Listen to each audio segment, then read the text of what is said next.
नमस्ते फ्रेंड्स।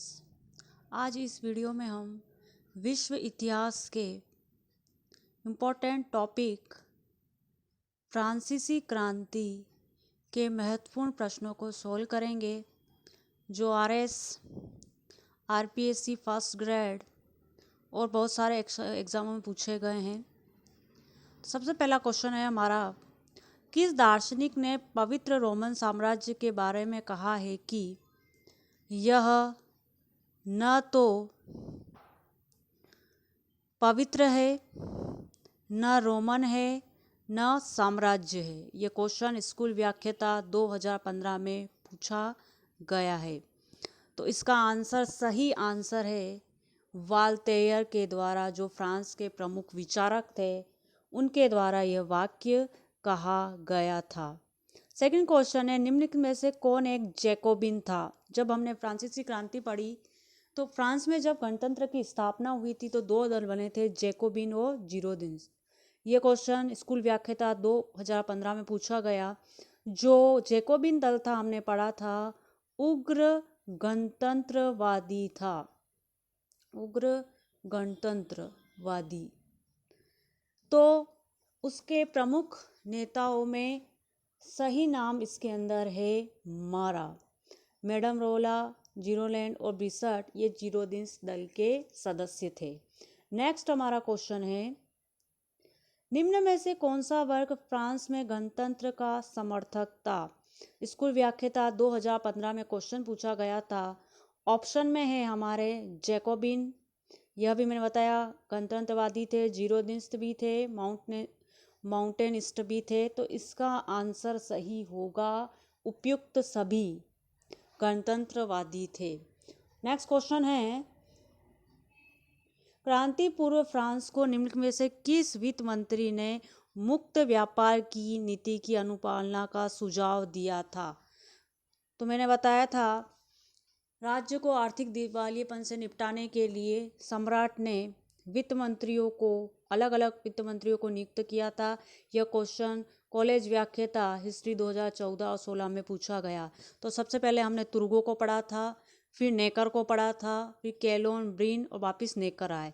तो ये स्टेटमेंट तुर्गो के लिए है, क्योंकि तुर्गो ने 3 सिद्धांत दिए थे, हमने पढ़े थे, दिवालियापन नहीं, कर वृद्धि नहीं और ऋण नहीं।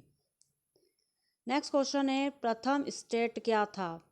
जब हमने फ्रांस की सामाजिक स्थिति पढ़ी थी तो समाज को 3 वर्गों में बांटा था, पहला पादरी, दूसरा कुलीन, तीसरा जनसाधारण। तो प्रथम स्टेट में आते थे पादरी वर्ग। टाइट क्या था? यह एक प्रकार का धार्मिक कर था। टाइट एक प्रकार का धार्मिक कर था। कर के अंदर हमने गेबेल का भी पढ़ा था। तो यहाँ पर हम टाइट के लिए पढ़ रहे थे, टाइट एक प्रकार का धार्मिक कर है। नेक्स्ट क्वेश्चन जो हमारा है, पुरातन व्यवस्था की सबसे प्रमुख विशेषता क्या थी? जब भी हम कोई साम्राज्य के बारे में पढ़ते थे तो पुरातन व्यवस्था में सारा शासन किसके साथ में होता था? राजा के हाथ में होता था। तो इसका सही आंसर होगा राजतंत्र की निरंकुशता। राजा कहता था, मैं ही सम्राट हूँ, मैं ही कानून हूँ, जो मैंने कहा है वही कानून है। नेक्स्ट क्वेश्चन, 16वें लुई ने मंत्रियों के प्रति कैसा व्यवहार किया था जब वित्त मंत्री रखे थे? तो जो भी उनके राशि ठाट बाट के विरुद्ध आवाज़ उठाते तो साम्राज्य की और दरबारियों की शिकायत पर राजा उनको बर्खास्त कर देता था। तृतीय स्टेट किसे कहते हैं? पहला हमारे पादरी, दूसरे में कौन आते थे? कुलीन वर्ग के लोग आते थे। नेक्स्ट क्वेश्चन देखेंगे हम, फ्रांसीसी क्रांति से पूर्व राजा क्या था? मैंने बताया था, राजा ही निरंकुश शासन तंत्र में था। विधायिका में भी उसका अधिकार, कार्यपालिका में भी उसका नियंत्रण था और न्यायपालिका, तीनों का वह प्रधान होता था। नेक्स्ट क्वेश्चन हम देखते हैं, 1789 ईस्वी से पहले स्टेट जनरल की बैठक, जब बताया हमने पढ़ा क्रांति कि 16 से 14 के बाद वहाँ पर कोई इस स्टेट जनरल की कोई बैठक नहीं हुई थी और यह 175 सालों से वहाँ पर इस स्टेट जनरल का कोई भी अधिवेशन नहीं हुआ था। नेक्स्ट क्वेश्चन है हमारा, 18वीं शताब्दी में फ्रांस में क्या हम देखते हैं तो न तो वहाँ प्रभुत्व राजन था और न ही संसदीय प्रणाली पूर्ण रूप से थी। नेक्स्ट क्वेश्चन, आतंक के राज्य में कहाँ पर लोगों को गिलेटिन पर चढ़ाया जा रहा था? तो जब बताया था उग्र गणतंत्रवादियों का शासन था, तो वो लोग राजा की सहायता करने वाले, पड़ोसी देशों की सहायता करने वाले को क्रांति चौक में मृत्युदंड की सजा गिलोटिन पे चढ़ाकर दे रहे थे।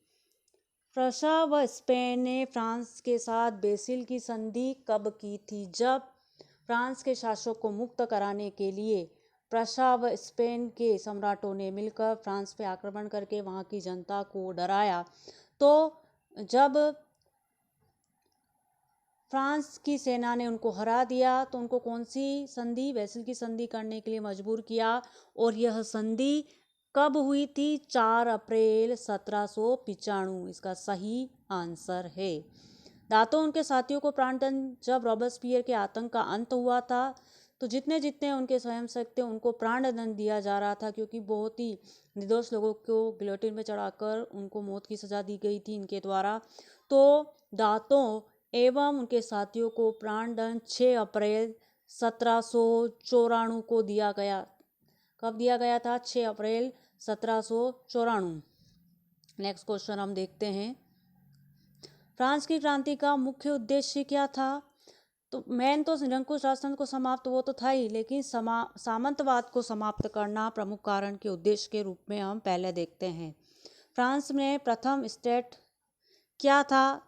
पहले क्वेश्चन पढ़ चुके हैं हम, वापिस आया है, पादरी वर्ग। फ्रांस में टाइथ या डाइम भी कहते हैं इसको, टाइथ भी कहते हैं।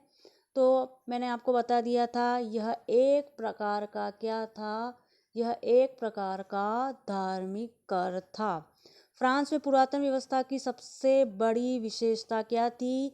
कि राजतंत्र, राजा ही कानून, सारे अधिकार राजा के हाथ में ही होते थे। तृतीय स्टेट में कौन से लोग थे? कुलीन वर्ग थे, हमने पहले ही पढ़ चुके हैं। नेक्स्ट क्वेश्चन है, फ्रांसीसी क्रांति के समय लावरे द काशे, जब हमने क्रांति के कारणों को पढ़ा था तो उसमें यह भी पढ़ा था कि लावरे द काशे नाम का एक वहाँ पर कानून था कि राजा किसी को भी चाहे गिरफ्तार करके बिना मुकदमा चलाए जेल में रख सकता था। सामाजिक संविदा के सिद्धांत के प्रतिपादक सोशल कॉन्ट्रैक्ट के लिए इससे फ्रांस की क्रांति को प्रोत्साहन किया था। सामाजिक सोशल कॉन्ट्रैक्ट जो हम पढ़ते हैं तो यह किसके द्वारा दिया गया था? सोशल कॉन्ट्रैक्ट का यह रूसो, जो फ्रांस के प्रमुख विचारक थे, उनके द्वारा दिया गया। 20 जून 1789 के दिन निम्नलिखित में से कौन सी घटना घटित हुई? तो हमने पढ़ा था, मोस्ट इम्पोर्टेंट क्वेश्चन है ये, इम्पोर्टेंट लगा लें आप। टेनिस कोर्ट की शपथ, जब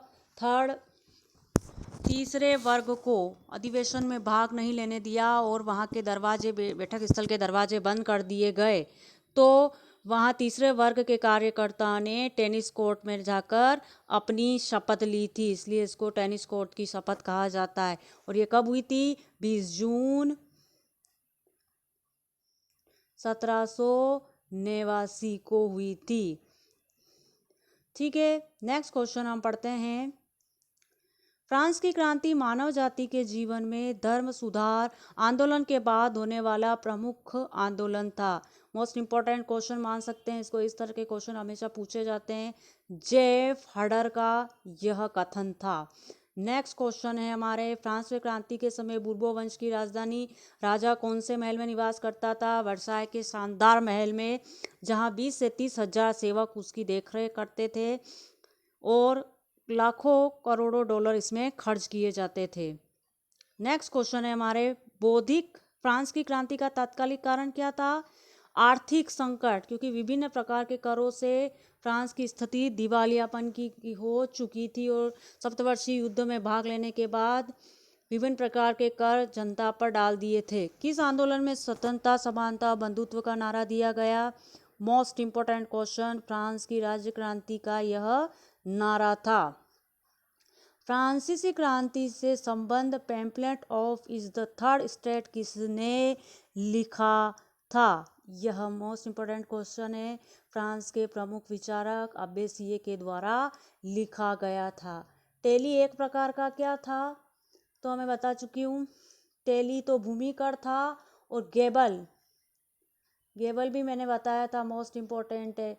ये गेबल जो था वह क्या था, नमक कर था। अब इसका नाम भी ध्यान रखें, टेली भूमि कर, गेबल जो था नमक कर था। स्टेट जनरल का उद्घाटन हुआ था, हम पढ़ चुके हैं। स्टेट जनरल की जो बैठक बुलाई थी 5 मई 1789 को बुलाई गई थी।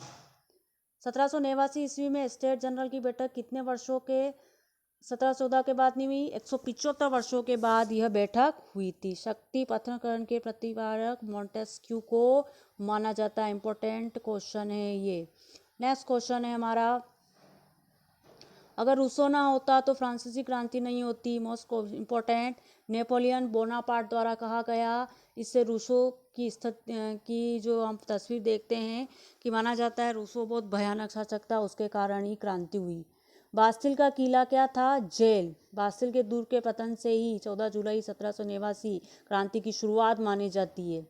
नोबलिटो ऑफ द सोइंस कहते थे, किसको कहा जाता था, परंपरागत कुलीन जो थे वहाँ के, उनको नोबलिटो ऑफ द सॉर्ट्स कहा जाता था। Next question, the spirit of laws है, ये सही कर लें, द स्पिरिट ऑफ लॉज।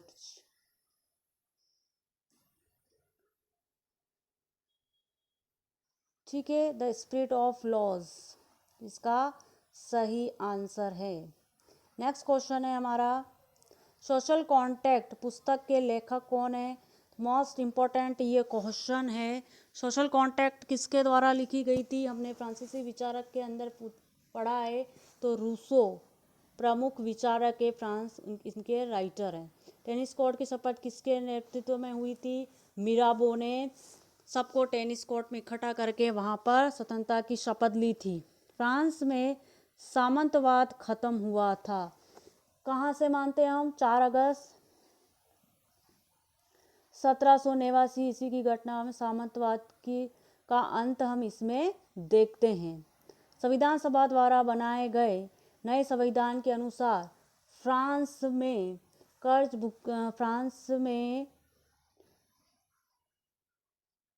सार्वभौम वयस्क मताधिकार लागू हुआ। यह मताधिकार कुछ ही दाताओं को प्राप्त हुआ, किसानों को मताधिकार मिला, या नागरिकों को एक श्रेणी में रखा गया। तो मताधिकार कुछ ही करदाताओं को प्राप्त हुआ, अभी भी फ्रांस में स्थिति थी। संविधान सभा द्वारा चर्च की संपत्ति जब्त करने का प्रधान उद्देश्य क्या था, कि फ्रांस पर बहुत ज़्यादा कर्ज, दिवालियापन की स्थिति थी, तो चर्च की संपत्ति से कर्ज का वो भुगतान कर रहे थे। नेक्स्ट क्वेश्चन, फ्रांस के राजा लुई 16वें को गिलोटिन पे कब चढ़ाया गया था, तो इसका सही आंसर अपन ने पढ़ा था 21 जनवरी 1793। 21 जनवरी किसने, जैकोबिन दल के सदस्यों द्वारा, कार्यकर्ताओं द्वारा। जीरोदिस चाहता था कि राजा पर अभियोग चला जाए, लेकिन जैकोबिन के दबाव के कारण राजा को गिलोटिन पर चढ़ा दिया गया। मोस्ट इम्पोर्टेंट क्वेश्चन है, किस तिथि को फ्रांस में राष्ट्रीय दिवस मनाया जाता है, 14 जुलाई को। कब मनाया जाता है, 14 जुलाई को। राष्ट्रीय सम्मेलन ने नया संविधान कब बनाया था, नया संविधान कब बना था फ्रांस में, 1791 ईस्वी में बना था। व्यवस्थापिका सभा का प्रथम अधिवेशन कब हुआ था, 5 मई 17, जब हम पढ़ते हैं ना स्टेट्स जनरल की अधिवेशन, वही इसका सही आंसर है। नेक्स्ट क्वेश्चन है, फ्रांस में गणतंत्र की स्थापना कब हुई थी, लास्ट क्वेश्चन मोस्ट इम्पोर्टेंट, 21 सितंबर 1792 को। इम्पोर्टेंट क्वेश्चन है ये, कब हुई थी, 21 सितंबर 1792 को। तो ये हमने फ्रांस की क्रांति के महत्वपूर्ण प्रश्नों को पढ़ा था। अब हम मोस्ट इम्पोर्टेंट क्वेश्चन स्कूल व्याख्याता में जो पूछे गए उनको भी हमने देखा, तो आप इनको अच्छे से पढ़ के इनके नोट्स तैयार करें। अगर आपको ये वीडियो पसंद आया हो तो प्लीज़ इसको लाइक करें और शेयर करें।